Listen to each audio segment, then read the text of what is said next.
મને એક જણે કીધું, ભાઈ અંકિતભાઈ, મને કે નારાયણ સ્વામીની કેસેટ તમારી પાસે છે, એ મને કે આપો ને ગુરુ પૂર્ણિમાની. મને ખબર હતી કે યારે ટેપે લઈ જાય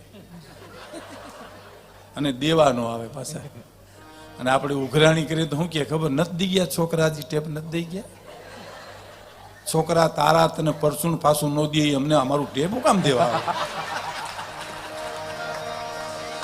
વાહ, કોને છે? એટલે મેં કીધું આને ના તો ન પડાય પાડો મારે એવું, એટલે પણ મેં કીધું એ કેસેટ છે ને એ આજ મારે સાંભળવી છે. મને કે હાવ પાકું કરી નાખ્યું, એ સાંભળવી છે. કેટલા વાગે? મેં કીધું 2 થી 3.5 1.5 કલાકની ઓડિયો કેસેટ આવે નારાયણ સ્વામીની એ વખતે. તે મને કે 2 થી 3.5 તમે ક્યાંય જાઓ જ નહીં. પણ મેં કીધું તને કહું કે કેસેટ સાંભળી પછી ક્યાં વાત રહી, ભલા માણસ શું વાત કરીશો તું?